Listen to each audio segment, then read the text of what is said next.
Everyone has a guy, but ladies don't have a guy. If your car has a problem, you have a guy you call, I need this fixed, but most ladies don't have a guy to call. So we decided we'll be the guy that they will call. Kapu Digital, Car Pocket. Do any of these names sound familiar to you? Meet Jason, the co-founder of Kapu Digital Agency, a marketing and creative firm, and Car Pocket, Kenya's go-to brand for car accessories. Our background was not in marketing. He was a banker, was in insurance. My other partner was in luxury. Yeah. We didn't know what we were doing. Resilience is a key factor in this episode. Jason talks about how just before they began to succeed, he and his partners were just about to close the Kapu Digital business down. We met like on a Friday and we were discussing how we need to meet on Monday just to shut things down. Like it's too stressful. Jason opens up on the tough side of entrepreneurship. From running out of money by holding on to an office and staff during COVID, to replacing thousands of faulty products at Car Pocket to protect the brand's reputation. COVID hits, you don't let go of the office, you don't let go of these people. One of them was the one who came and said, let me just leave. Just leave. Car Pockets hit the ground running and tasted success very early on with a 1.7 million order right at the very beginning. He said they want 5,000 pieces. We can't even produce this much. Yeah. We're like, why do you need all these things? Jason talks about how he and his partners have turned Car Pockets into a proof of concept that has attracted high-value clients for the Kapu marketing agency. Everybody used to come and ask, who does the marketing for Car Pockets? Immediate answer would be Kapu. This is a business edition story about two businesses in one. Hey guys, this is Barak from Financially Incorrect. I am here to say thank you so much for the 50k plus people who have subscribed to Financially Incorrect. We really do appreciate you. When we crossed 50k, we had a nice small intimate party at our offices and we celebrated this milestone. I have convinced the powers that be that if we can get to 100k by December, we will throw a big party to celebrate with all of you guys. And now we have 3 different segments for you guys to watch. There's Financially Incorrect Business Edition, Financially Incorrect Uganda Edition, and Financially Incorrect the regular Kenyan edition. So please do, if you like our content, subscribe. If we get to 100k by December, we will throw the biggest party in East Africa. So please do subscribe. Hey everybody, welcome back to Financially Incorrect Business Edition. It's Tuesday, so today we're focusing on businesses. Before we get into today's story, I just want to thank you guys for continuing to watch and I guess listen to our content on Spotify, and for those who watch it on YouTube, for watching, please continue to subscribe, continue to support us, continue to let us know who you'd like us to feature, continue to let us know what businesses you'd like us to feature. We also have a submission form, a guest submission form that's going to be in the description box for you to fill in if you'd like to feature yourself, or if you would like to be featured, or if you have contacts to someone whose story you think ought to be told, please do let us know there. Also, there's a second form that's been developed, and this is to try and better understand what you guys want from us at Financially Incorrect. If you do have the time, it's a little bit long. I think it's like a 3 to 5 minute survey. If you do have the time, please do fill it in. It will help us be able to curate even better content for you guys, create better segments, and give you guys better information that you want to know. I'll just read a few comments from the last Business Edition episode that went up, and this was for Buibo Restaurant. We had Vanessa Buibo here who told us a story, and a fantastic story of how she started and where the restaurant is now, which is doing brilliant. First comment I'll read is from someone called Trevor Odhiambo, who says, I was one of the kids who invested in your popcorns. Pale kwa prof. Mom hated to see you coming. Quite inspired, Vanessa. I think Vanessa herself says, thank you so much to everyone who has watched this episode. This episode has blown on us even as a business. We really appreciate the support, the inspiration you get, the feedback, and the kind words being shared out. I'm happy that all of you can relate as well. Be blessed and visit Buibo. I think the other comment I might read is someone who says, this interview gave me a glimpse of hope for my bakery business. Key take home is that you need audacity to start and stay in business, and that there's room for mistakes. Thank you, Financially Incorrect. Those are just a few comments in the comment section of Vanessa's episode. So yeah, please do keep commenting, keep letting us know what businesses and who you want us to feature, and we will do our best to have them on being featured. Today, I have with me is like a friend by association. But he is a friend. He's my brother's friend. But he's also the co-founder of a digital agency called Kapu and the co-founder of a business known as Car Pockets. I'm 100% sure if you're on Instagram and you own a car, you have seen their ads in one way or another. Welcome, Jason. Welcome to Financially Incorrect. Thank you. Is it interesting being interviewed by someone that you know? It's kind of strange. It is very I strange. was wondering, do I refer that I know your brother? Yeah. Or do I pretend we're strangers? I guess now it's all easy. Yeah, it is very strange. I've interviewed a few friends on the podcast, and at the very beginning, it was, or somewhere in the middle, it wasn't good. I didn't enjoy it because it's a weird dynamic, because sometimes it's like, I know too many things and I don't know what you want to bring out, but I don't think I know enough about you for this interview, so it'll be fine. Yeah. So cool. Most of the paths you cross are either through your brother or says here and there. So it's good go easy. Yeah, but of course, I mean, the reason why I wanted you to come, of course, is yes, there's a Kapu story. You've been an entrepreneur for a really long time, and then there's a car pocket story as well, which I think is really inspiring, if nothing else, something born out of COVID. But to start off, right, if you could freeze time for 1 hour today, what would you freeze time and do? Like freeze time today. Yeah, for 1 hour. What would I do? It's a tough question. Freeze time for 1 hour. What would I do? I would make sure all the deliverables that we have late. Yeah.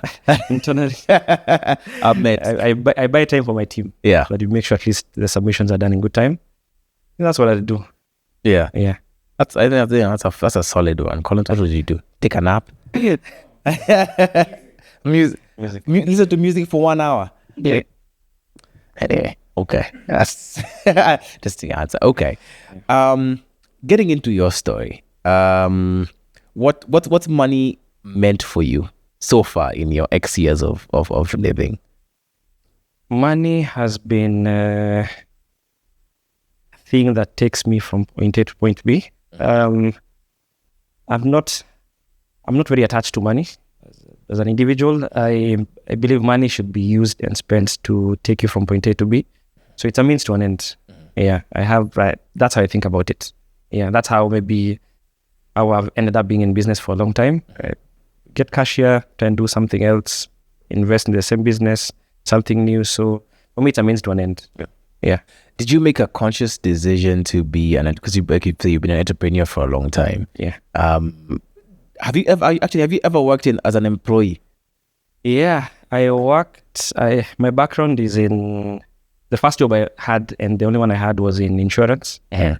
I used to work for a company called AIG as a marketing assistant. So yeah, I did that for like a year or so.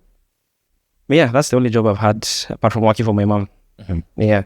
And after that, went straight into business. Graduated, worked for went in as an intern, got an extension for like a year or so, then went into business. Okay. Yeah. Was it a money decision? No, I think it was greed. Greed in the sense that things were not moving as fast as I wanted at the end of the day. I think I felt like considering I had been working for my mom for a very long time. Let me say I grew up like, you know how those Mundi shops are where the kid is always there. So I think that's how I grew up. And then when I was there, I was like, it's not fast enough. I don't know whether it's the industry or the position, but I feel like it's not moving as fast as I wanted. So I wanted to try something different. Okay. Yeah. You talked about working for your mom quite a bit already. Okay. Yeah. So what was home life for you growing up, and what kind of shop or what kind of work is that you were doing for your mom? So I grew up, my mom has been in business all her life. She's been selling clothes all her life. So since I'm the last born of three sisters, and the firstborn and myself have a distance of 19 years. 19 years. Okay. And all of us have worked for my mom. Okay.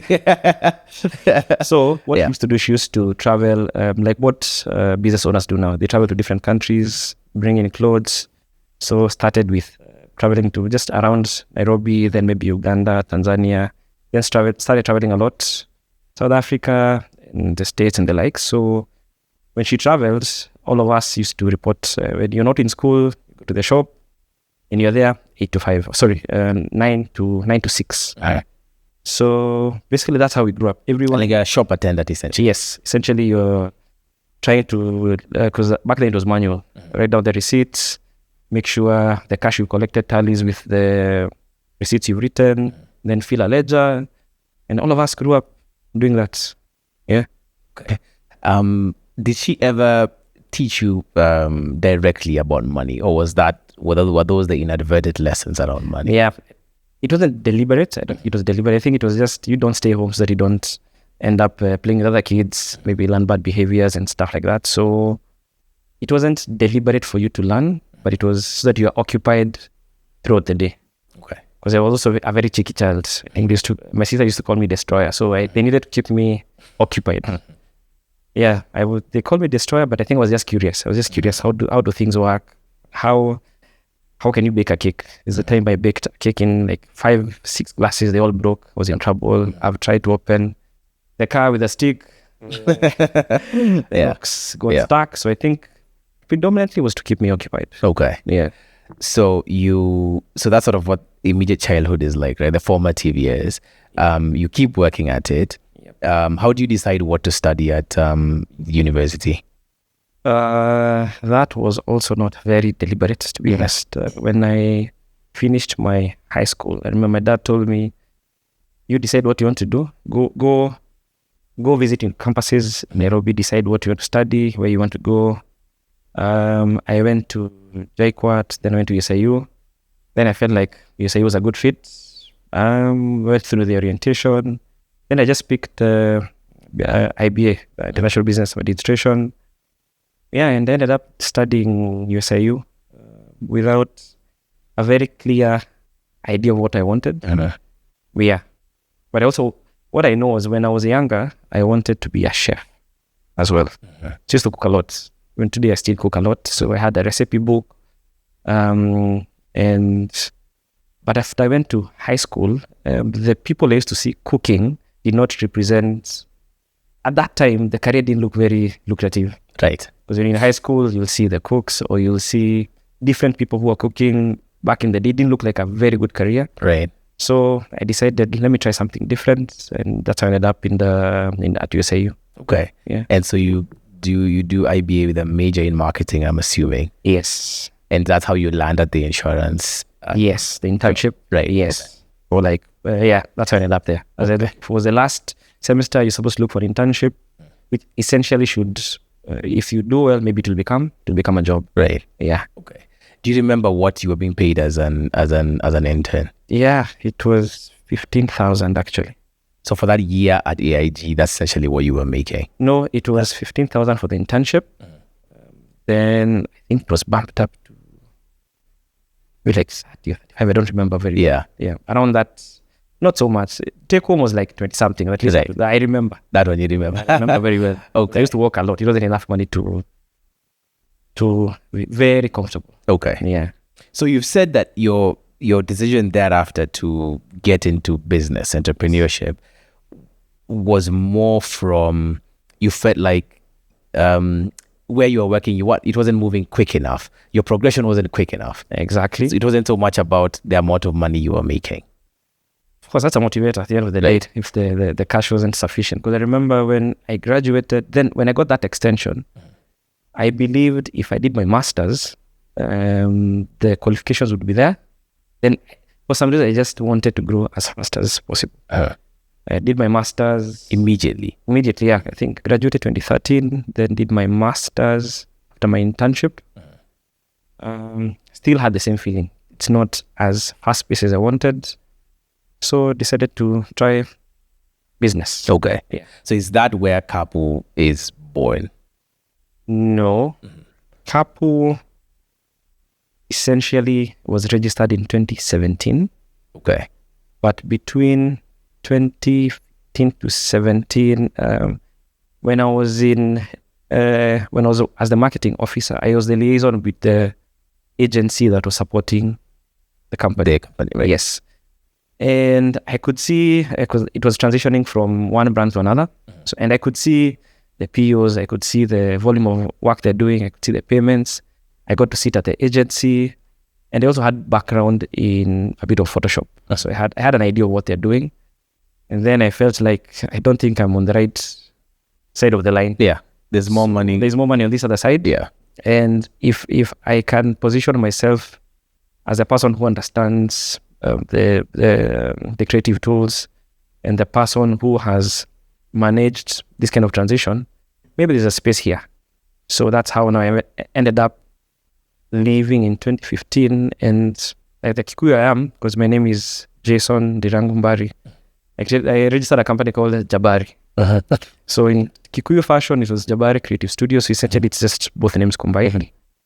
That used to just do creative things and print. Because now I knew agencies, I knew printers, I knew where the agencies were printing. And now because where I was working, people had moved. So somebody had moved to a different company and they knew what I used to do. So the first thing was, let me leave. Then I do this creative thing until it started making sense. So I registered the company called Jabari. Just started doing creative print, getting a brochure here. You print, you make your 3,000, 5,000, 10,000. Yeah, and then did that for a while, for like 2 years. Yeah. And at this point in time, like when you've left, even as you've started the Jabari case, did you ever tabulate how much you're actually making per month vis-a-vis what you were being paid as an employee? Were you making more money, an entrepreneur than? For sure. If the first job was like maybe do like 500 flyers, in each flyer you'll make maybe even maybe you'll charge a client 30 shillings, 40 shillings. Already at the gross level you're making way more than you're making back when you're employed. So it made sense, but my folks never understood, considering their age. Because when I told you the distance between my firstborn sister and myself is 19 years. So you can imagine my folks' age. Right now they're in the 70s. So they never understood. My dad used to ask, how are you making money with business cards? Because to him, a business card is just something you give someone. He never saw the value of, you can have an order of 10,000, 100,000 orders, and stuff like that. Okay. Yeah. So what then inspires you from moving from Jabari Creative into now forming an actual agency? What's the thing that is moving you? So my partners and I met, because I have 2 business partners, met through Instagram, through a mutual friend. So I'm very good with sales, because if I was in an insurance company and I was doing more the transition stuff and also dealing with agents, so I was very good with sales and let's say customer service. I met 2 other gentlemen, one called Paul. So Paul is he's in charge of production at Kapu, who's my founding partner. And he used to work, he was a lead creative in the agency that was supporting where I used to work. So I already knew what he could do. So I kept on asking, quit this job, we try this thing. And him, at that time, he had like 2 kids. And we have an age difference of like, maybe I think 7 years. So him, he thought this guy is crazy. He's not, I'm leaving this job. Pursued him for a while. So he told me, just get 4 good paying clients that are doing good branding that can sustain us, and then I'll quit. Got the first one, second one, third one. What's the definition of 4 good paying clients? Like, good paying client. That time we used to evaluate good paying clients of people who we can do their annual reports. So an annual report is basically the financial statements of a company. And back then, a booklet would be maybe 100 pages. So we'd bill in 2 ways. We'd bill for designing the booklet. It was good money, so you'd find it was maybe designing it was maybe 200 to sock thereabout. And then there's the print. So in a year, if you can be able to have 4 clients who are doing that kind of work, and they usually do it in the same period. Most of them maybe their financial years maybe around June thereabout. So once we got like 4, that's sustainable. That's revenue enough to sustain 2 people. That's what, if I'm saying, that's what, just above $1 million? Thereabout. So between, if you're just doing the creative bit, it's maybe 200,000, 300,000. And then if you're doing print, it will be in the 800, $1 million plus. Right. So if you have 4, it's enough to keep us going. That's only once a year. That's once a year. Yeah. But you see, at that point, it's more money than we are making where we are. And it's more money than he's making where he is. He's like, and I'll be a partner here. So 1 + 1 made a lot of sense. Okay. So went around, met a few companies, got the 4 clients. it was still very difficult to make him quit. But ultimately, he was like, I need to move. So he jumped ship. We did that. We did the business together for like 6 months or so. Then through a mutual friend, he introduced us to my third partner called Eric. So my best man is called Paul Martin. Wanted to learn product photography. Coincidentally, Paul Martin learned about Eric's photography studio through James, your brother. So James told PM, there's this guy on Instagram, look at what they're doing. I reached out to Eric now through the wife because she was the one who was handling her social media page. Went and saw the work they're doing. And then now Paul told him, there's a few guys you need to meet. Maybe you guys have some synergies. Then we met up, and then we're like, you're good with creative direction. The other guy is good with production work. I'm good with sales.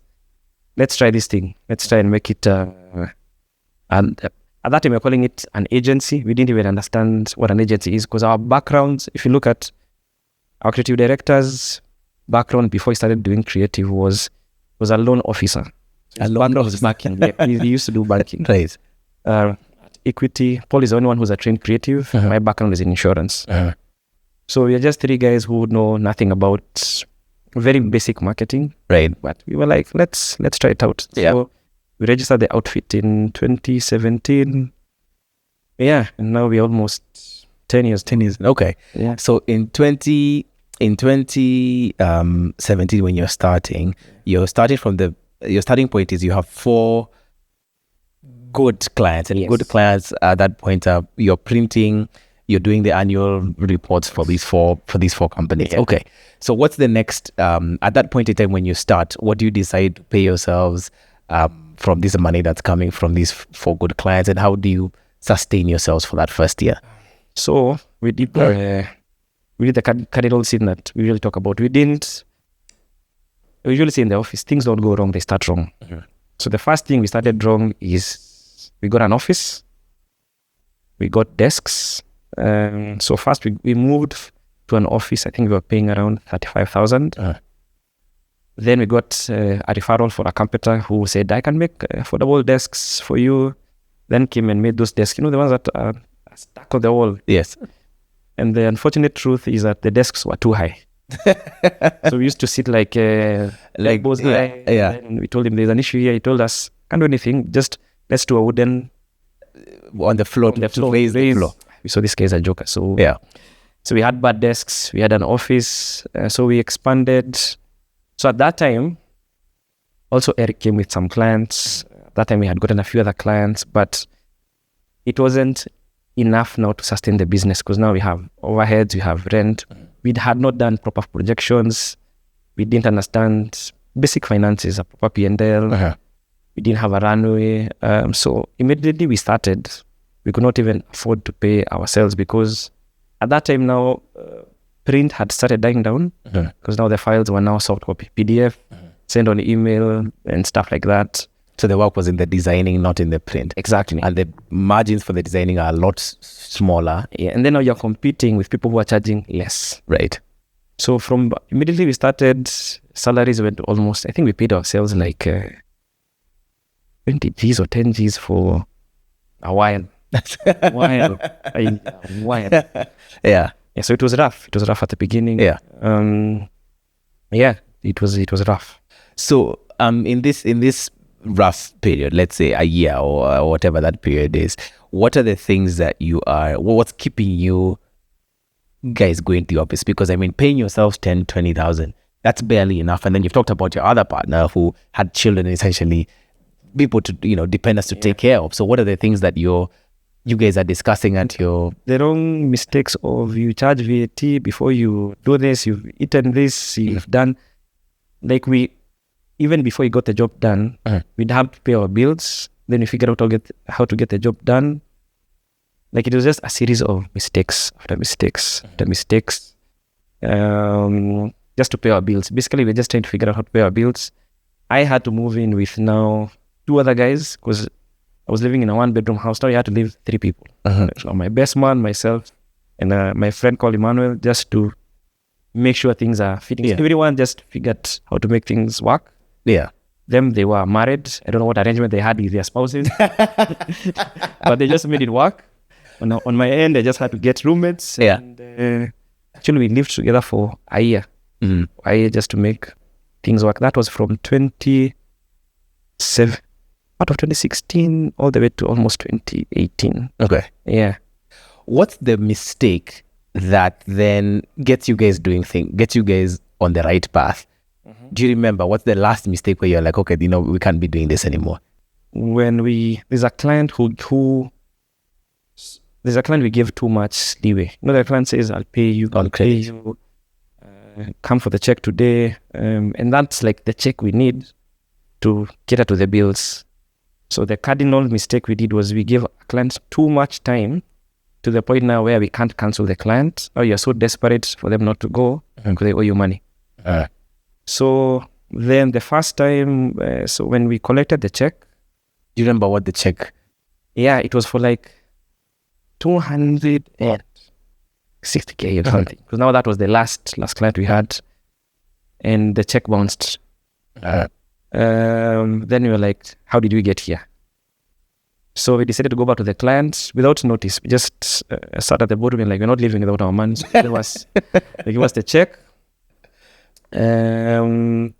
We banked it, then got the funds. But after that, we didn't have any other money. We didn't have no runway, no nothing. And I remember that's when we all met, and we met like on a Friday, and we were discussing how we need to meet on Monday just to shut things down. Like it's too stressful. People are not paying, you're not getting jobs. Because we went through a thing called feast and famine. So feast and famine is when you have business, you're eating well for a while, then there's famine, you're not making money for a while. It was unhealthy. We were now fighting too much. Was saying, me, I have a family, I have kids. It's only saying this. So now what the pivotal point was now, Eric now, who's the team lead, just called us together and he said, we need to put our egos aside. We need to figure out how to make things work. Because now we got to the point where there's some clients I had. So the clients I bought. I brought into the agency. He brought some, Paul brought some. Oh, because they all broke. I telling the client, you pay me. Oh, yes. I just really figured out now we need to survive. So we just decided we need to fix things. So we just met somewhere in Westland, and then we're like, we need to give it one last shot. We give it our best shot, and then we see whether it would work. We just started building a portfolio. So we decided. What year was this? That was in 2019. This is 2019.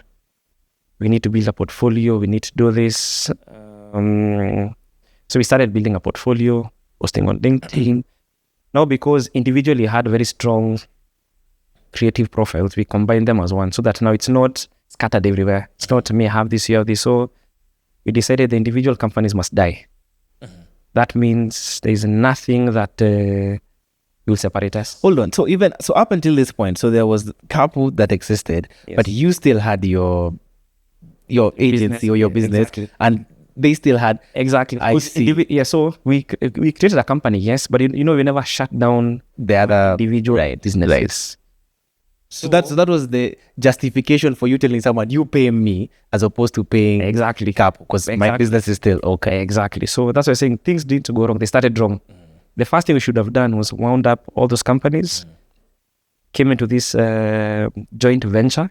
Then we decided, because the reason we called it Kapu was it's a basket. We're saying it's a basket that we're going to fill, and then it will feed all of us. But we're just picking from the basket instead of putting it in the basket. Right. So, okay. So we decided we need to combine. So we created a portfolio, Behance profiles, LinkedIn, became more serious on marketing, posting on LinkedIn. And then things just started to get traction. Yeah. There. Then COVID hit. That was in 2019 when we just decided that you want to do things properly. Yeah. So we got a few brands here and there now on retainer. We got mentorship. We started looking at who can assist us in terms of growing a business. So we all sought out different mentors to guide us on this is how you do advertising, this is how you do creative, this is how you structure a business. We enrolled in Centonomy, did I think Centonomy 101 to understand money management. yeah, things started working out for like 4 months. Then COVID hit. Then everything crumbled again. Okay. So everything shut down again. So between, let me ask, between, if you can remember, between you guys making the decision to be deliberate, to, March, April 2020, when things are shutting down again, what are some of the differences financially that you're now seeing with the business, with the decisions that you now took on? So first we got an accountant. Okay. So so up until then, we were still operating just willy-nilly here and there. Me understand Excel sheets. This one understands this. We are not looking at the books. We're very casual. Yeah. So now we got somebody who can tell us what. Now we are trained properly. How an invoice is done properly. How you do collections. How you look at your P&L. You look at your payables. How you look at just how your cash is flowing. It wasn't a lot of money because even the retainers we had were paying maybe like 60,000-70,000 at that time, but it was enough to sort out the bills for the business, and just enough for us to survive. Yeah. So those are the changes we did when we decided we want to clean up house. Right. Yeah. Okay. So now, what happens when COVID hits you? So COVID hits. The first, of course, the people who take the axe first are marketing people. So no spending, no social media. No creative work is done. Basically, nothing is happening. So we all at home every day. And now at that time, I remember we had hired, one employee, one or two, I don't remember very well. And now we are trying to hold on to what is working. So instead of stopping the bleeding when we needed to, we kept on paying them with the reserves that we had. So we're still doing the same mistakes we were doing back then, because I think at that time now you're not sure. Am I not good enough? Am I not this? Am I not that? If I let this person go, how will they survive? So we kept them. I think there were two. We kept them so all our runway went into, we don't let go of the office. We don't let go of these people. It's a reflection of where we were months ago. Yeah. So we kept them for a few months until we didn't have now the money to pay them. So we were like, now we are the ones to do everything. So ultimately, even I think one of them was the one who came and said, I know you guys are trying your best, but let me just leave. Let me just leave. Because you're going to die here. Just to keep things afloat. Yeah. So during these months, there's no new business coming. There's no new money coming. No, you're just hoping things change, but COVID just kept on getting worse. How many months into COVID by the time these people are even leaving? Because I remember COVID first hitting March is when lockdown and all of that's happening. Yeah. Even before lockdown, I used to hear COVID, I think in Italy. In the West. It wasn't that serious. But by the time now we got to March, when now there's the lockdown, now, immediately when there's lockdown, people are not used to working from home. Yes. Things just started. One client stops, another one stops, the other one stops. Then things just started slowing down almost to a standstill. Yeah. And so all through COVID, you're still keeping your office, like you've said. The one thing we kept was the office. Still don't understand why, but we kept it. Yeah. Because we could not go to the office. But we also didn't know where do we keep the seats, the desks, the everything. So we stayed there for a while. Yeah. Okay. So now I want to take a slight detour from the Kapu story per se, because I know this period is when Car Pockets is born. So what is it, the lack of money coming in that leads to the creation of Car Pockets? Yeah. It wasn't a very, to be honest, Car Pockets was not a very deliberate strategic business. I remember I was renewing, I think my car insurance at that time, and I noticed I kept on placing it on the dashboard there. Because at that time, people working from home, you're receiving it on email, so you have to print it, but there's nothing to hold it onto the green screen. So at first it was a bother. You drive around, it's flying here and there. You use a tape, and then one day I just decided to walk around, just look at different cars. I noticed this problem is everyone seems to have a problem placing the insurance on the windscreen. And this is because people are printing the stickers Yes, in their houses and don't have the sticky. exactly. Right. So you'd find people peel off the old one and place the new one inside, try to stick, it doesn't look good, or use sellotape, doesn't look good. So I was convinced there's something here. I didn't know whether it was going to be a business, but I was like, there's something here that needs to be fixed. And as I told you, since I'm very curious, I just decided to walk around. I remember Paul now, who's my co-founder at Pockets, was fixing his car somewhere on Kiambu Road. I told him, there's this thing that inansumbua sana. There's how are you fixing insurance? Even him, he was using the old sticker. So I told him, let's go out for a walk.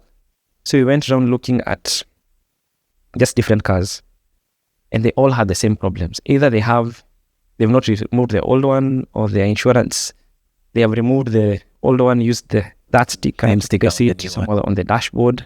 So it was all messy. So I was like, can't we make something here that can solve this problem?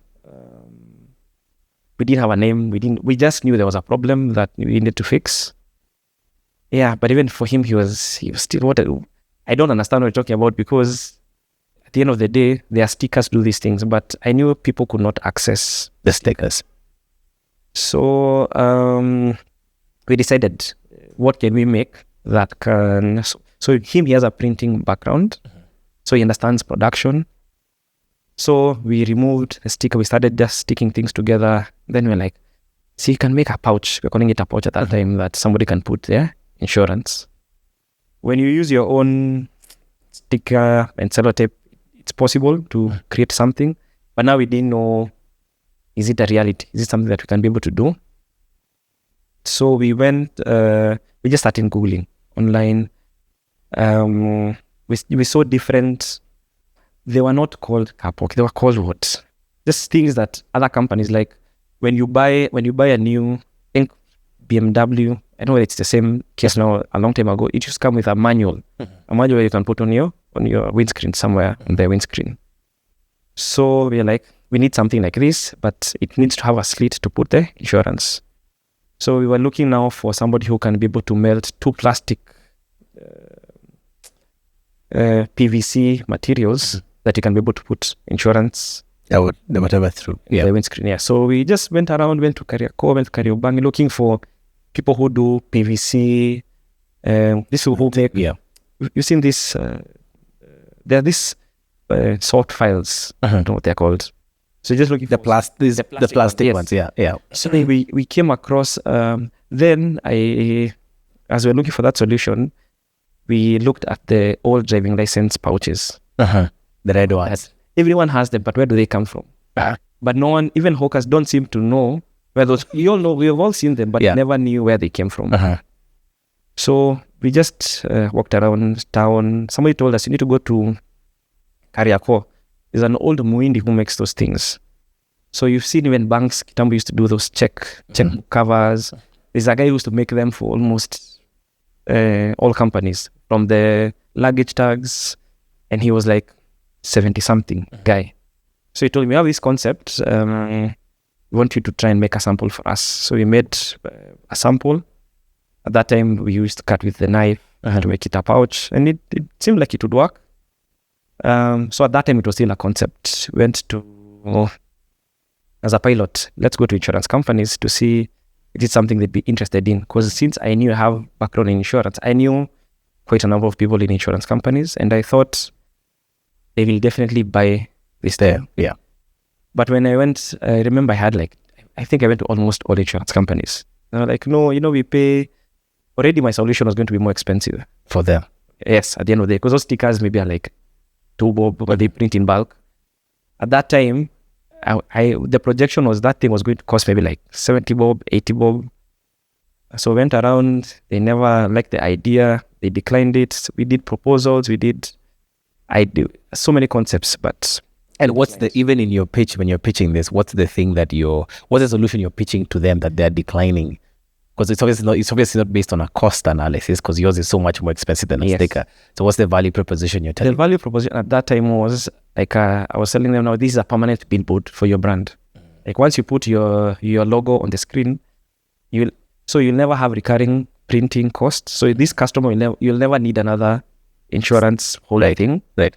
And your logo will always be on the windscreen. But still, the cost of them switching was too high, because you'd find if they're ordering those pieces in the 5,000, 10,000, 20,000, it didn't make a lot of sense. That's why they declined. Okay. Yeah. Okay. So then what then gives it traction eventually? Because the insurers have declined to buy it. Yeah. So what gives it traction eventually? So now, so Paul is a car guy. He was like, these guys have declined. Why don't we just put logos? Then we see whether we can sell them or we figure out how to distribute them. So like, okay, we no print. There's a way we can be able to print on the sheet of paper before they're cut one by one into individual pieces. Then we were like, now we need to give it a name. So at that time we had like 5 different names: insurance holder, car pockets, car insurance sticker. We registered like 5.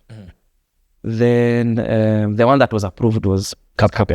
Yeah. So we started putting the logo, car pockets. Then we started putting car logos on the car pocket now. We tried same thing. I actually went back to a few guys who I was close to in insurance. I told them, I think this thing can work. Let's give it a chance. We see whether, just buy a few, we see whether it would work. They declined. So that's when now I decided we need to figure out how to sell this thing. At that time, now your brother James was doing Mother and Baby. Yes. So I knew he knew e-commerce. Yeah. Then I was like, see, we can sell these things online and try to see. James knows how to build this website. Yeah. I went, sat with him for like a day or two, learned how to build this website. On Shopify. Yeah. And for the next 1 or 2 weeks, I don't think I was sleeping. Just YouTube building, just making sure we can sell this thing. And then on the first, that was, by the time we got to October, I think the 1st of October, we were like, now we know we've created some variants, so Subaru, Toyota, and such. It's only one product that we are selling. At that time, we were selling it at 150. So we're like, let's put the website on. We see, can somebody shop? Somebody. Yeah. Sorry, by the time you're talking about even 150, how much money have you put into car pockets by this time? By this time, like with the different models and all of those, like 100 Gs. Okay. 100 Gs, because we now had to buy, we had to go to industrial area, buy that big DVC roll, and they were selling it in meters. They're not selling it at in a roll. And the roll had like, I don't remember how many meters, but it was a very, very long roll. That time we had to buy the roll that you were printing on. Then you buy the one-sided sticker. Right. So you have to buy the materials, you have to get the guy to make the thing to press, like a PVC press to cut the nini into the shape. Right. We invested maybe like 100, close to maybe 100. Okay. 100 thereabout.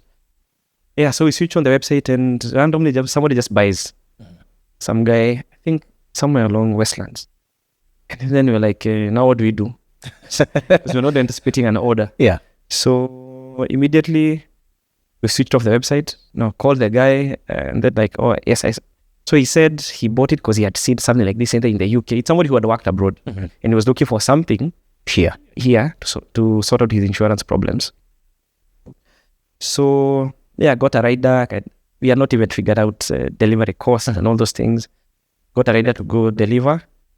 And I would assume, based on this price point of 150, I would assume that the rider cost is even more expensive than now that was the problem. Yeah. Now we have a product that we can't sell because it is cheaper than the delivery cost. Yeah.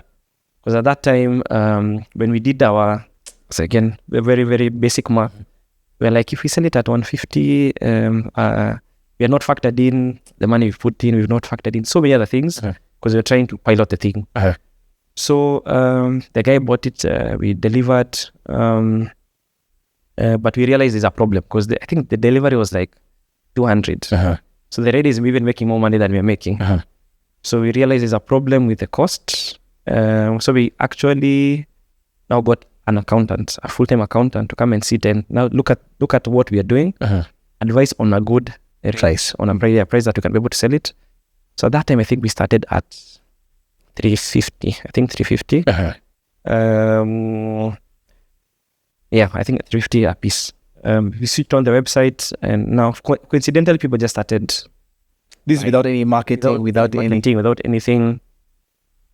And after that, there's a company that ordered. They told us we want. I think at that time we sold maybe like 100 pieces. One guy liked the pocket, and then he said, "I want to order." I think that was our first big order. He said, "I want 5,000 pieces." 5,000 pieces. And then we were like, "Now what do we do? We don't even know. We can't even produce this much." But he was gracious enough. He was like, "You take your time.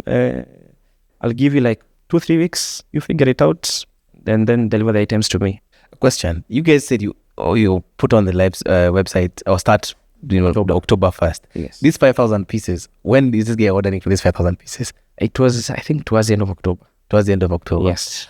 And then before you finish the story, another question is: this has been the COVID dry period, so to speak. Yes. So what does this 5,000 pieces mean for you to have that order? Because if I'm doing simple math, I can't even do the math itself, but it's a significant amount of money. What did 5,000 times 350? Yeah. Yeah.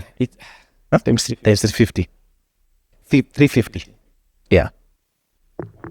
That's 1.7. Yeah. Yeah. So at that time, it was, I think we would not even believe it. Yeah. We're like, why do you need all these things? Why would you order all these things? Yes. But I think he was an insurance agent and he wanted to distribute it or even resell them or something. Whatever. Yeah. Yeah. And we were able to, we went to talk to the guy. The Indian guy. But now the Indian guy started becoming shady. Yeah. Now, eBay tumeongea, we have to, these things are now like hot cake. Now you need to increase the price. So I don't even remember how much he was charging, but he had to increase the price. But we still proceeded with the order and did the delivery. Now the biggest problem that came after that was we had not tested the product for a long time. So we already started selling. Now we started like after the month of November, there about December, complaints started coming in. Not because of the heat. We had not thought that this thing, when you put it on the windscreen really gets hot. So it started cold. Yes, so it started sagging. It sags, it becomes round, it becomes distorted. Now you have complaints. You have complaints from here to the end of the world. Even the guy we sold to. Yeah. So you guys sold me something that is not proper. So immediately we had to start looking for different materials. We went through, if not 50 or 60 different types of PVC, plastics, binding tapes, all those to try to get the right material that can expand and condense. Exactly. Yeah. We did that for a while. But now you can't stop selling because you need the money to do these tests. Yes. You're selling. So you're in a bind. You don't know. If we stop, we don't have revenue. If we continue selling, so the plan was we need to outsell the complaints. Need to sell until we can fix this problem. And ultimately, we just found a way of getting now the right material to make sure these things. So then we introduced. So immediately, because I've traveled a bit, so I know countries have refund policies. So what I decided was, we'd have a return and refund policy purely based on I don't like this product. So anybody who had a complaint before, we called them, did replacements. So I remember there's a time on social media we had such bad reviews, but because we had done so many replacements at our cost, our customers became our fans. They were like, just call them, they do the replacements. So that gamble paid off. Do you know how much it cost you to do the replacement? Like all of these in this period where this product isn't quite right. Was it significant enough? A chunk of whatever money you are making. Yes, because almost all the customers who bought like the second or third version, almost all of them, if they had bought, we replaced. And those were maybe they must be in the thousands. Yeah, but I was committed to making sure, because I could see if I just sell 1 million of these things, Yeah. I'm just seeing, the Kikuyu is just seeing numbers. If I sell 10 million of this, Yeah. I'm set for life. Yeah. So I was committed to make sure we'll do the replacements. But through these replacements, gave birth to a new product that made the business make more sense. Because we were doing replacements, now because the thing had melted on the windscreen, it was leaving glue marks. So now I used to send the rider with a replacement, and we had found a solution there that we used to use to remove the glue marks. Yeah. So we were like, we can sell this thing as a sticker remover. Because now people would buy the pockets, but they still have it. Yes. So because of my background in marketing, I looked for a friend of mine called Moss. Moss, he works for, in this podcast, Mic check. Yeah. Yes. He's a copywriter. He used to work for some agents, and I told him, this product I need to position. How do I sell it? So he came up with a tagline for car pockets, peel and stick. That's it. And then I told him, people are buying the sticker remover. What do I do? How do I position? So it was like sticker remover. It was, what did we come up with? Glues belong everywhere apart from your windscreen. So we came up with that tagline, got the product. Now everyone who used to buy the car pocket used to buy the sticker remover as well. So it drove our average order value higher. So if the car pocket at that time was maybe like, we had increased maybe to like 500 or 400, and the sticker remover was like at 1,000, 1,200. So the combined average order value was increasing. So now, like, okay. So people are actually buying this thing. Now because the customer service had been good, we are doing refunds, we are doing replacements. I have a customer care team that I'm training them on how to handle customers. The next question was, what else do you sell? Because they like the service so much, so now, what else can you sell? So I started looking for just different things to complement the car space, because most people, the insight we had was, everyone has a guy, but ladies don't have a guy. But if I ask you if your car has a problem, you have a guy you call, I need this fixed, but most ladies don't have a guy to call. So we decided we'll be the guy that they will call. So now at that time we had started doing videos here and there. But now because we're deliberate on selling to women, we decided all our videos will be done by a lady. So if you look at all our videos currently, it's a babe who's pushing their products. So because we wanted ladies, when they call, they'd speak to a customer care who's a lady. The videos they will see are speaking to them. They'd see themselves as a video. Yes. So now we just started looking for things people can buy for their cars because they don't have somewhere to go buy. Okay. So we just started increasing the product range as we go along. I don't know if you'll be able to answer this, and maybe you can just answer it to the best of your ability. Some of these decisions that you're making, if you can tell us even in percentage form, whatever, what difference does it make to your financial bottom line? So when you begin to say, let's target women specifically and be the guy who a woman would call to get their car fixed, what does that increase your sales revenue at all? When you decide to bring in Moss as an actual copywriter, what does that do for the business? When you begin to do the videos, what does that do for the business and the bottom line?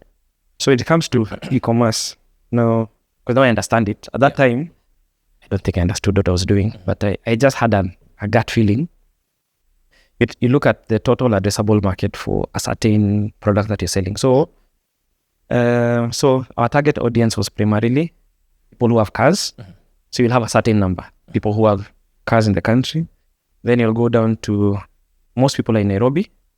Then you get down to roughly what's the number of customers who would be women. So you already have a range of the addressable market that you have. So you try to tie a product to if 60% of this audience buys, it gives you an idea of the projections that you'd have for a certain particular product.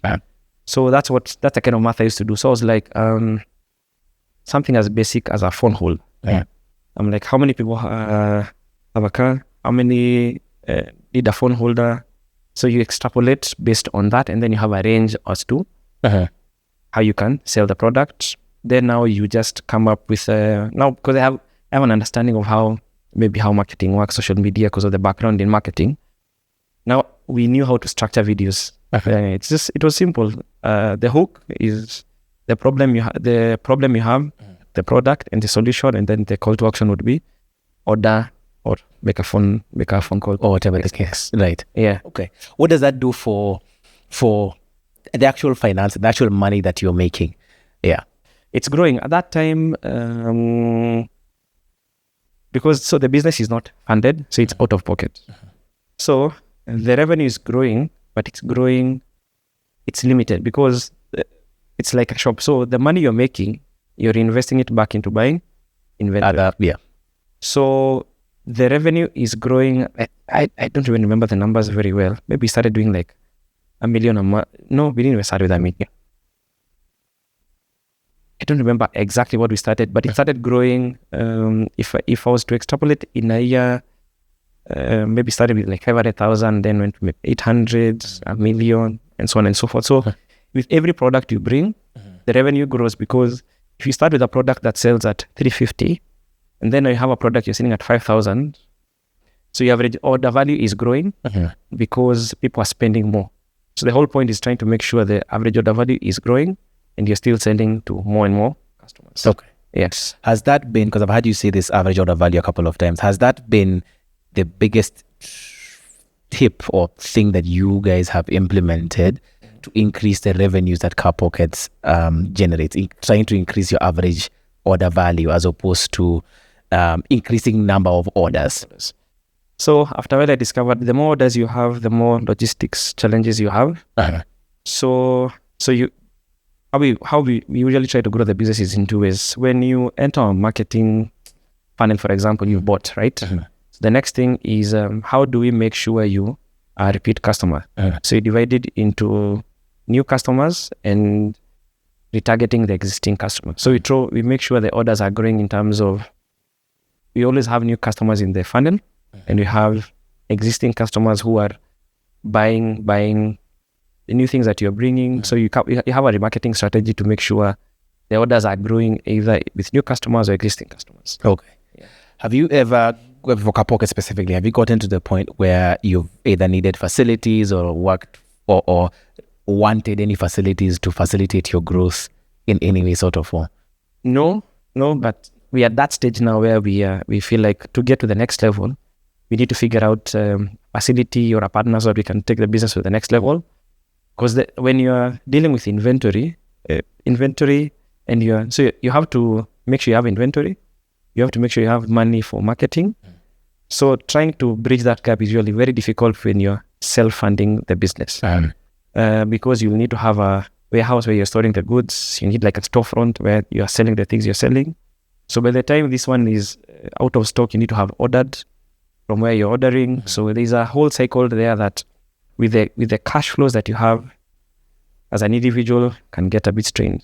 Okay. Yeah. So right now you're at that point where you're like, you need, and for you to grow to the next level, you need some sort of capital injection or a different strategy or something to make sure we can go to the next level. Okay. Yeah. Back to Kapu. Yes. Because I guess, like we said, Car Pockets was born during that COVID period. Yeah. For Kapu. So then what happens for Kapu because I mean, we know COVID lasted for 2-3 years. Yeah. What happens in 2021? How are you guys surviving? Because the last we left it is that last check has been paid. You've paid employees, and your runway now is finished, and you guys are left there now. So the best case study for Kapu at that time, 2021, 2020 was now you have proof of concept. We've gotten a client now essentially who's Car Pocket who we've done the strategy, we've built the site, we've done the communication, we've built it from start to end. And now every customer used to come to collect, because now Car Pocket was housed in Kapu's office. Yeah. So we pay rent, all those things. Everybody used to come and ask who does the marketing for Car Pockets. So and the immediate answer would be Kapu is the one that does the marketing. So those two seem to work very well at that particular time. So we just started getting leads in terms of, because at that time now, every business wants to be online. People who didn't take social media seriously, people who didn't have a website, didn't use media to push their products. So at that time now, leads started coming based on people who used to walk in, hey, who's doing your marketing? We tell them it's Kapu. The customer care person had the instructions to give them my number. We just started getting leads, started building, and we just started getting business. Yeah. Yeah. So literally from this case study that I guess you've built through Car Pockets, begins to be the key lead generator exactly for Kapu. Yes. And to date, it's still the same because it's a very visible brand. It's top of mind. You've seen it across different products, different platforms. It became the easiest case study because you have the data, and it's a proof of concept. In as much as it's an in-house project, we've grown it from 0 all the way to where it is now. Okay. Yeah. What's the next big money thing that happens for Kapu? I guess beyond after that COVID period. The next big thing that happened for Kapu. So we initially just started doing digital only as a product. So clients want social media, client who wants strategy on social media, media buying. So we did that for a while, but we also realized that one has a ceiling as well. Clients who are purely doing social media only, there's a ceiling. And the money is in people who are doing production, doing strategy, doing 360 campaigns. Clients, because social media was just a touch point. So what would happen? You'd get a strategy from a big agency or a different agency where you're told to execute. Yeah. And when you're executing somebody else's thinking, they've already been paid for the thinking, borderline the execution. Basically, you're doing what they've said. Yeah. So we pivoted and decided this social media work we are doing, we need to start doing other things. So we decided to look for mentors who are in the advertising space, people who are seasoned, and they are friends. They could see the work we are doing, because even in terms of social media, our work still stood out. In terms of the creatives we've done in the past, the branding we've done in the past. So any client we had, the work could be seen. So we decided to get mentors for different things. So all of us were tasked to, you go look for a mentor to teach us different things. Mine was in business management, marketing and such.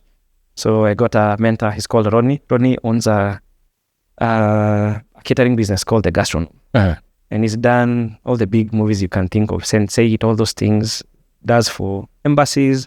He understands business very well. Eric looked for a guy called Robert Nganga. He's one of the biggest creative directors we know. He's done the best work in the country. So we are trying to figure out, guide us on how we can, we know X and we know what we don't know. And we also knew our background was not in marketing. Remember I told you, he was a banker, I was in insurance, my other partner was in production. Yeah. So we didn't know what we were doing, but we knew we needed to move.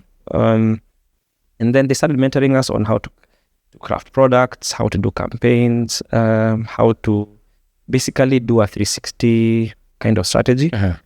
And then we just started pitching for 360. We started with the clients we knew.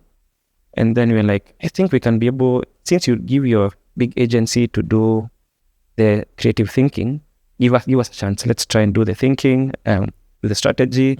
Then we start executing.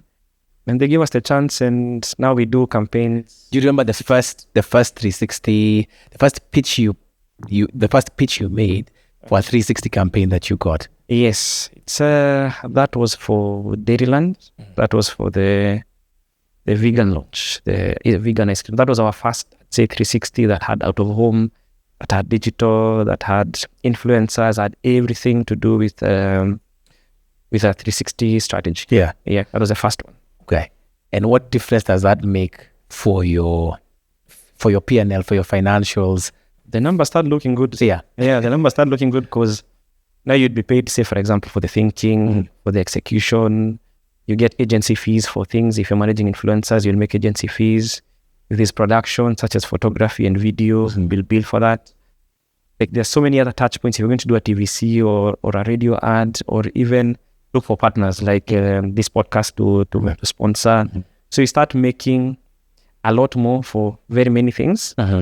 And then you can imagine if you're still on retainer and then you're being paid for a campaign. So you're adding on top. So you're growing within. Give me even like percentages of saying, okay, like if I'm making 200K on a retainer. Exactly. So if you're making then campaign, I'm making X. And then a client tells you for this strategy and you're thinking beyond execution, maybe for this strategy document, we'll pay you maybe 800,000 just for your thinking.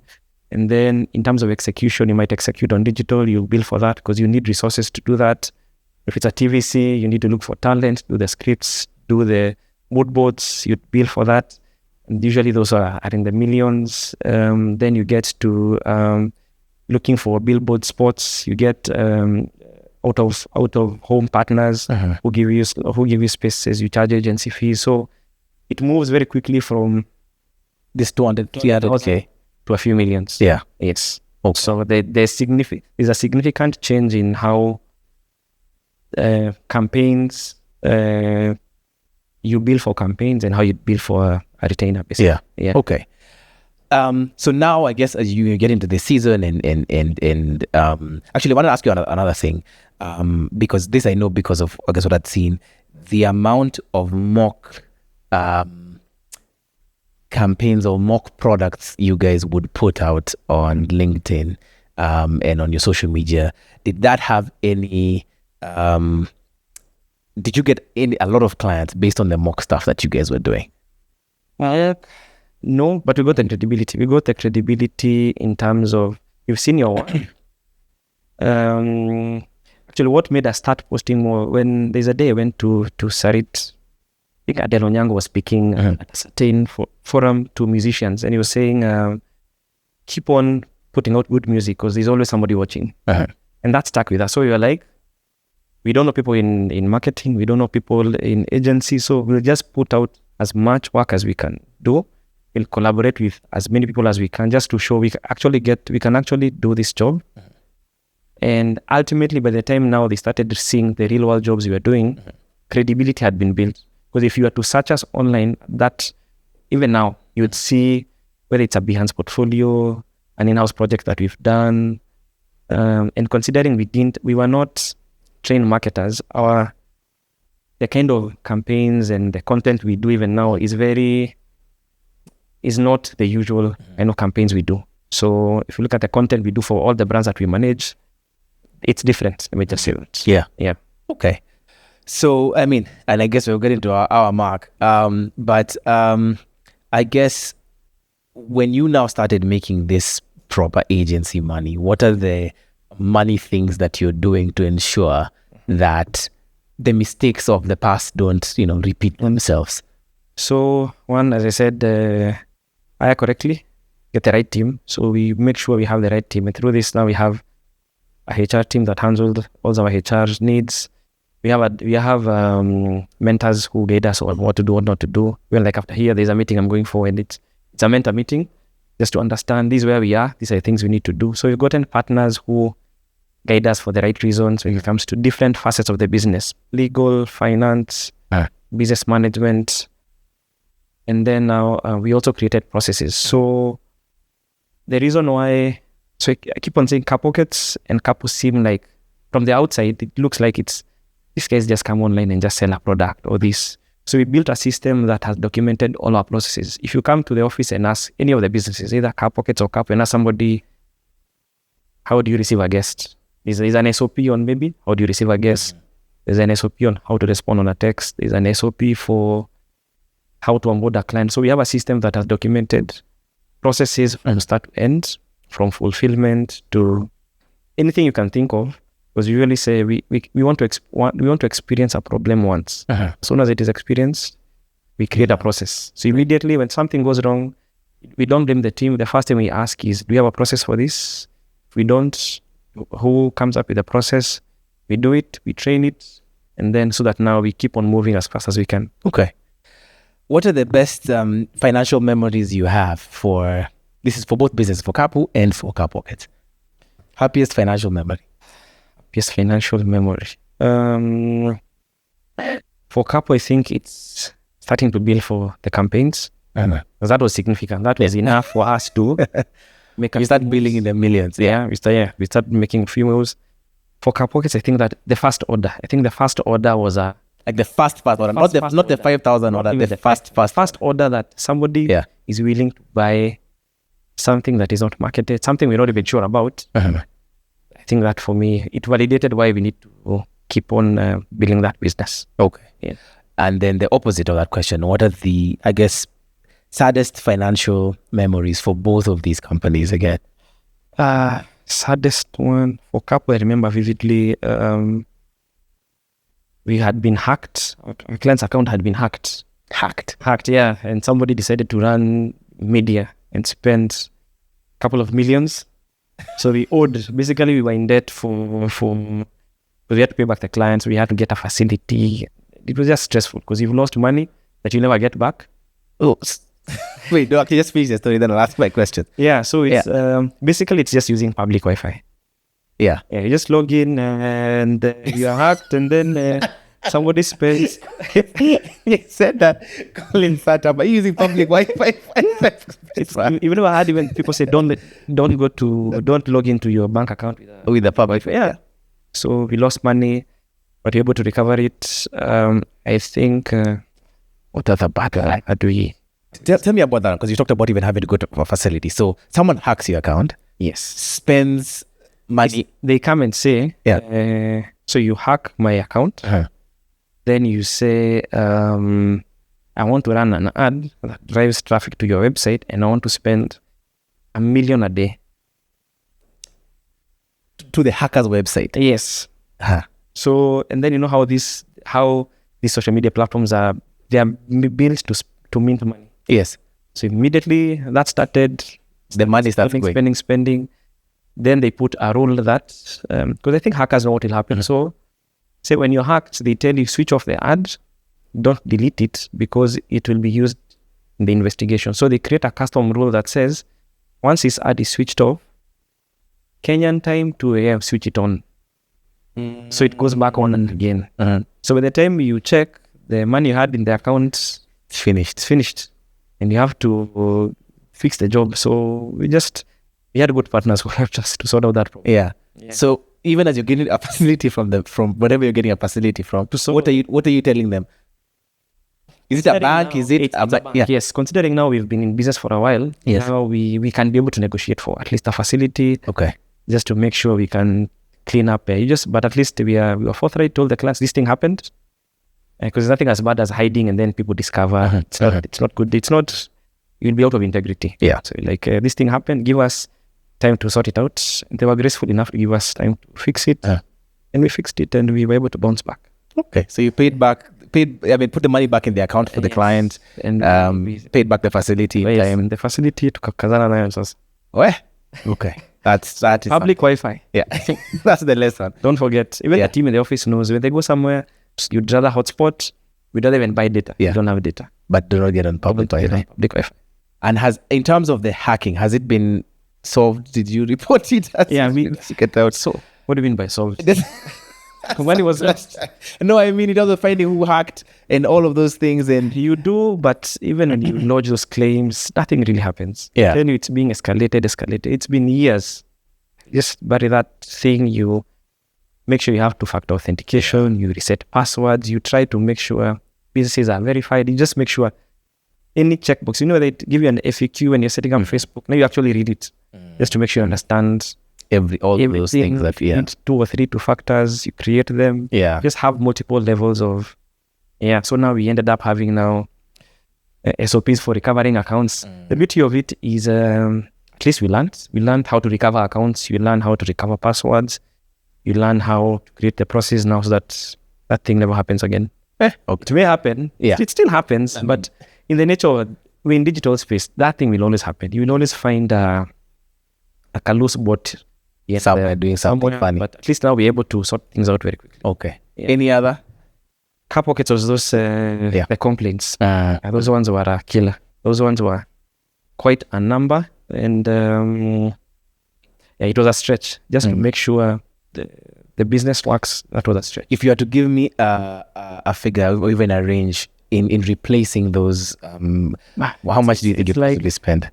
If we sold 4,000 and they had complaints, you replaced 4,000. You replaced 4,000 or more. Yeah. But it paid off because when you start running the e-commerce business, you start understanding customer acquisition cost. So I've already spent so much. So if, for example, I've sold to your product, I've made a video, I've boosted it on social media, I packaged the good, I delivered it to you. So the customer acquisition cost has already been incurred. So it's easier to keep you than to get a new customer. Because now, since my acquisition cost has already been expensed, say my acquisition cost is maybe like 300. So doing a replacement is better than getting a new client at 300 than you who's already trusted us. Once you do the replacement, chances are you'll come and buy again, again and again. So that was the rule of thumb. Okay. Actually, a question I wanted to ask around the car pockets and the deliberate decision to market to women or have women as your customers. And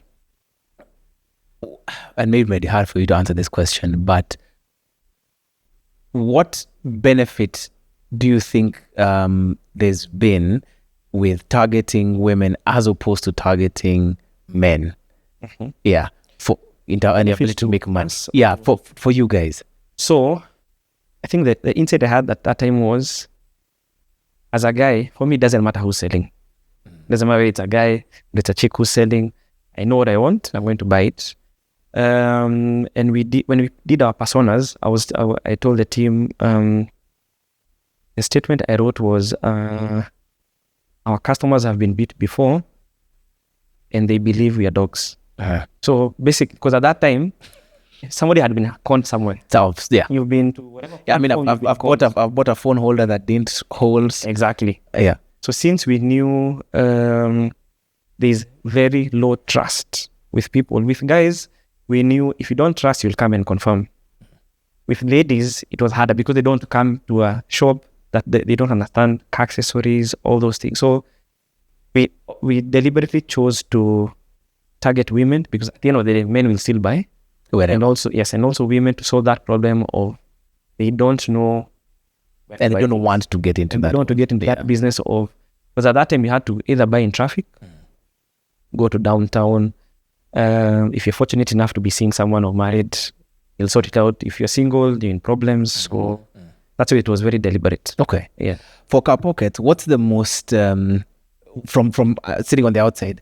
What's a peculiar product that I may not think generated a lot of revenue, but you sit and you'd be surprised how much revenue this thing drives? Things you see on the road, just a basic phone holder. Yeah. Phone holders. People always need phone holders. Yeah. And you only realize it when you have to check directions to go somewhere.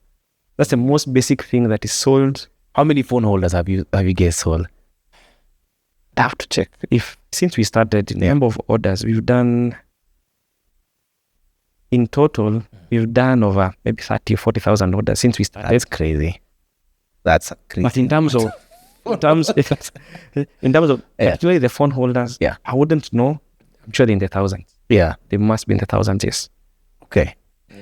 So, finishing up, what does financial success look like for both of your businesses 5-10 years from now? Success means... Financial success specifically. Financial success for both of them, Kapu and car pockets.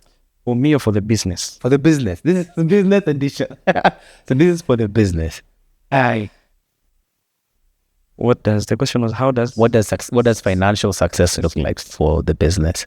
I think for car pockets, I'd start with the business to be completely self-sufficient, in the sense that we don't have to balance out between always adding inventory, selling, so that we create verticals in terms of the business is more stable. For Kapu, I would say, of course, revenue growth, team growth. I'm very passionate about my team's career growth, just to make sure I always tell my team, I want you, when you join any of the businesses, when you leave one day, you won't leave in the same position you came in. Fair. So for them, so that they can be very progressive in terms of, maybe you came in as an account executive, maybe you can go be a brand manager somewhere. You came in as a junior creative, go be a creative director somewhere. So growth for the business so that it can sustain the livelihoods of the owners, the team, they can grow in their careers. Yeah. Okay. Last question. Taking you back to 2017, I believe it was, when you guys are having a meeting to even close down Kapu and saying this thing is not working, right? The money is not working, it's not enough. What do you think? Because 2017 to now is what? Is it 7, 8 years thereabout? What do you think is the most important thing that has allowed your businesses to grow in revenue? From that moment of this thing is shutting down to now Kapu billing in the millions to building another successful business underneath Kapu itself. Yeah. What are the things that have allowed for that success? I say it's more personal than the business itself. I was driving here. I was coming in with one of the content creators, called Michelle. I was telling her, over the years, what I've come to realize is most people don't attempt things because they don't feel adequate enough to try. So when most people feel inadequate, they tend to overstretch what they need to do. Then it fails. Then it validates the fact that you're not good enough at doing it. Yeah. So me, I'd say when you're not sure about something and you feel inadequate, that feeling tells you ask for help. Ask for help for people who've been ahead of you, because now that bridges the gap. Because sometimes we start things wrong because we want to prove to ourselves that we can do it, and yet you have people you can ask for help. So I think what has really, really helped us is, of course, the drive to do what we needed to do, but also that we basically just asked for help. That's it. Yeah, because I guess multiple times you've said, we did not know marketing. We did not have a marketing background. I didn't know e-commerce. I didn't know marketing. I didn't know digital. I didn't know media. We are not trained in those things. So it's just believing in those things. Okay. Thanks very much, Jason, for coming and for giving us this interview. I think it was really, really good insight on both those businesses. A lot of people now will know who's behind Car Pockets. Like I say, Collins didn't know. He's bought stuff from you, but I didn't know. Now he'll know. But thank you so much for coming. I think it was really, really, really insightful. And we will see you guys Tuesday after next on the next episode of Financially Incorrect Business Edition.